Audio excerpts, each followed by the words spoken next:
mesenteric ileal artery, responsible to supply the ileum, comes from the ileocholic artery.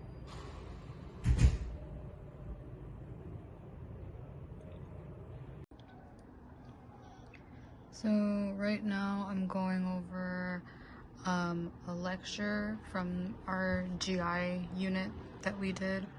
I'm going over the ruminant GI tract, and so I'm just going over the different parts of a ruminant's stomach, and they all have their own different kind of appearances, their own different kind of histology, and I've made some flashcards to help me remember what each of the different components do. And then I also like to use a whiteboard when I'm studying, just to kind of test to see how much I remember. Usually I'll go through the lecture slides first, and then during the lecture I'll like annotate the slides that they give us, and then I'll go over them and then kind of just condense them and simplify them if I need to. Sometimes I'll make flashcards depending on the lecture, but for some things, like I made this like little table that compares the different compartments of a ruminant stomach, just so that I can see everything on one page and be able to compare all 4 parts. And then this is another table that my friend made and she sent it to me. But yeah, that's kind of how I've been studying. And then once I've like gone over like my notes and my flashcards, I will basically just write down everything I know about a particular thing. So like for example, it's kind of erased right now because I finished it, but I was writing about the abomasum of a ruminant stomach, so I was just writing down every single thing that I know about the abomasum, and then I go back and look at my notes to see if there's anything that I left out, any details that I forgot to include while I was just writing stuff down, and then I will make a note to go over those things that I missed again so that I don't forget. I think the technique is called blurting. I remember learning about it in a YouTube video I watched. I think it was Unjaded Jade on YouTube who talked about this technique in one of like her exam revision videos from like a while ago, and I used it a lot in my last degree, especially in my last year of university, and I've been using it now to test to see how much information I'm actually retaining, and then comparing what you write down to like your actual notes to see what you've left out is actually really helpful, because it just shows you what you're missing out and what you need to go over again, what you're forgetting. So highly recommend that technique. Anyway, I'm gonna carry on trying to remember stuff about ruminant GI tract histology.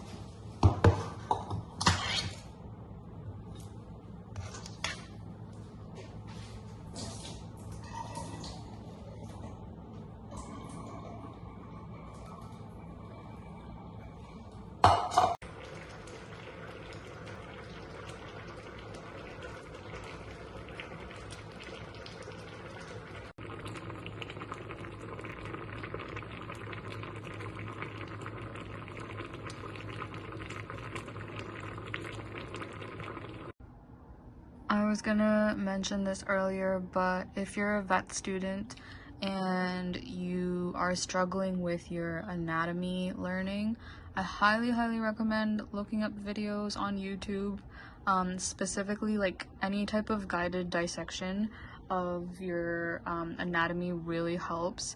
I'm not a big fan of the way that dissections are being done at my university, so this YouTube channel, it's literally just called Veterinary Anatomy.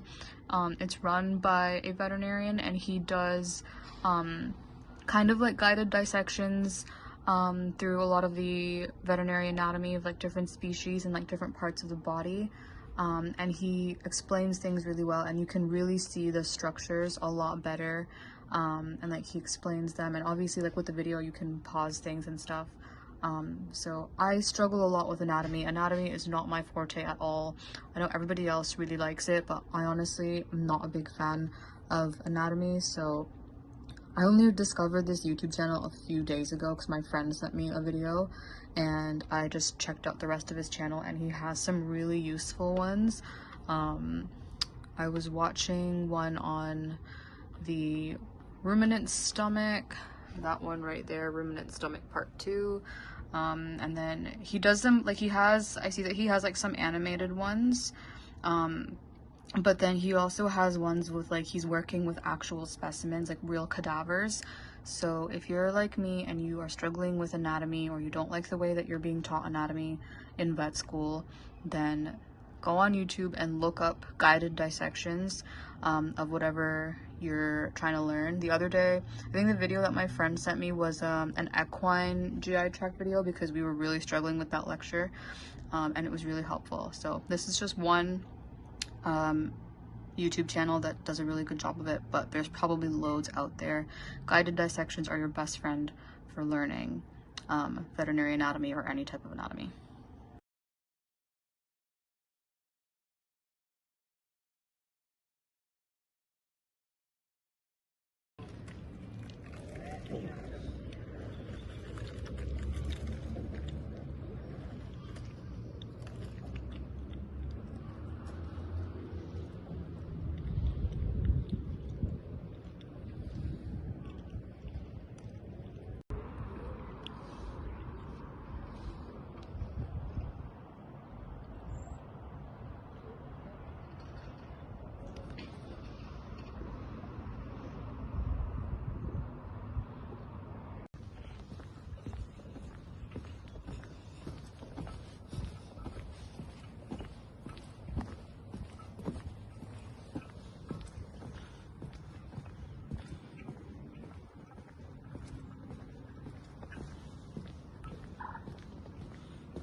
Hello.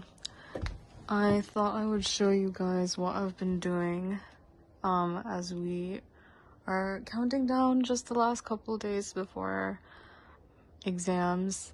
So I've been putting stuff up on my wall that I have a hard time remembering. It looks very intense right now, but I've just been putting stuff up on my wall if things aren't sticking, no matter how many times I go through my notes or go through like flashcards or anything.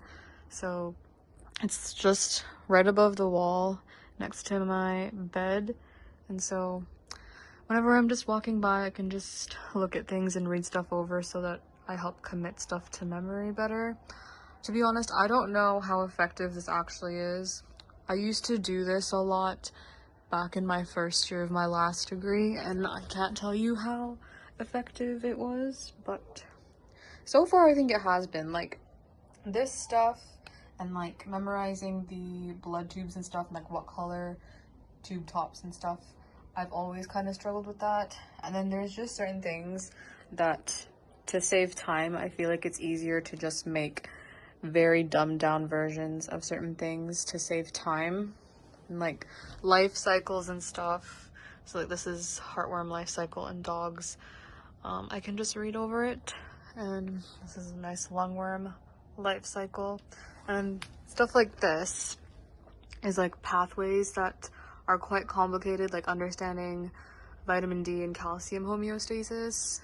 And then we've got, it's like all just random stuff, like nothing makes sense. Like, we're going from a business lecture to a lecture on, what is this, beef suckler herds, to how vitamin D is made, to the dog heartworm cycle, to these are the muscles of the larynx, to an ECG, to different types of placentas, something to do with hemostasis, thermoregulation, some more business stuff, some hematology shit, and just other random things. We've got some embryology there, we've got some equine parasites there. Yeah, this is what I've been doing to help me remember stuff as we start cramming for this exam. Things are not looking good, but you know, it's getting there. My friend's doing the same thing, but hers are a lot nicer because she, for one, has nicer writing than I do, and she has like a printer and she's like drawing stuff out. So mine are all just words for the most part, but yeah, we're making do with what we have. I don't have a printer. I'm not very good at drawing, so this is what we're working with. But I just thought I'd show you guys in case you're cramming for an exam and you're having trouble committing stuff to memory. Stick them up on your wall. Yeah, it's looking quite sad. We have a nice BTS poster up there. And there's some up here too. There's like some more hemostasis stuff. And then, what is this? Blood supply to the male and female reproductive anatomy. And then we've got core cat vaccines and core dog vaccines.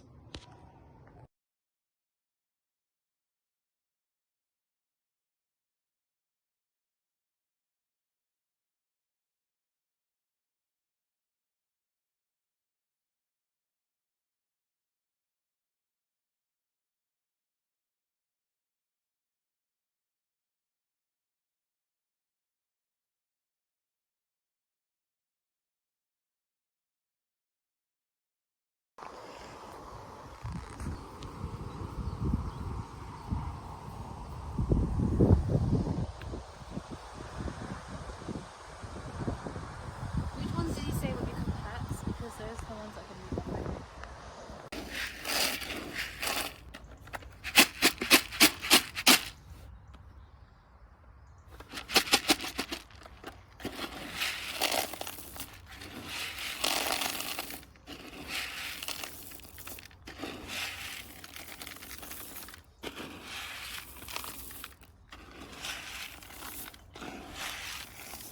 It's breakfast time.